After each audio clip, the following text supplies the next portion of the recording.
这剂止咳神方，无论是心咳、久咳还是痒咳、燥咳、痰咳均可治。大家好，我是王医生。生活中，有些人总会感觉嗓子痒，无论白天夜晚咳嗽不止，同时还伴有气短、乏力、咳吐、清晰痰沫等表现。这不仅严重影响到了睡眠质量，而且长期的咳嗽还容易引发一系列并发症，像肺炎、支气管炎等。因此，咳嗽绝不是小问题，千万别不当回事。《黄帝内经》中曾将咳嗽总的发病机制概括为痰涎或水饮，集聚于胃，关于肺。所以，虽说咳嗽的种类繁多，但万变不离其宗，概括起来无外乎就是肺胃之病变。所以今天王医生就给大家分享一剂治疗咳嗽的良方，它就像一位全能的止咳卫士，无论是心咳、久咳还是痒咳、燥咳、痰咳，都能发挥其独特之效。这个方子就是金沸草散，它就像一把钥匙，能打开缓解各类咳嗽的大门。该方主要由金沸草、茯苓、细辛、荆芥、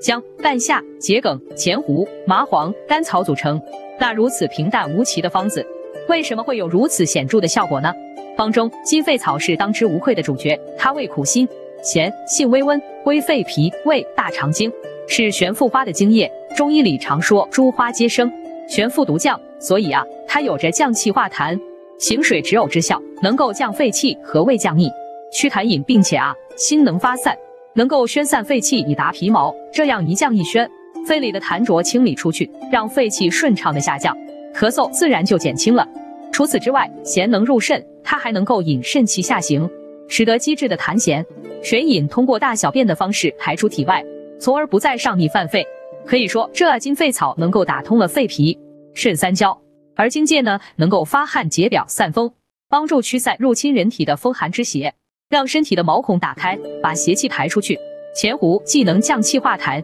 又能疏散风热，且与金沸草配伍，化痰止咳之效更强。麻黄则可以宣肺平喘、发汗解表，能让肺气通畅，缓解咳嗽气喘的症状。桔梗配伍甘草呢，利咽效果较好，就像给干燥发痒的喉咙带来了一场及时雨，滋润并舒缓咽喉，缓解咳嗽的冲动。半夏善于燥湿化痰、降逆止呕，对于咳嗽伴有痰液较多的情况，有很好的调理作用。赤芍清热凉血、散瘀止痛，能防止其他药物过于温热，起到平衡的作用。而甘草则是调和诸药的和事佬，让各种药物更好的协同发挥作用，还能缓急止痛、润肺止咳。以上呢，就是今天王医生给大家分享的全部内容了。如果不确定自己适合哪种，一定要在医生的辩证指导下用药。我们下期见。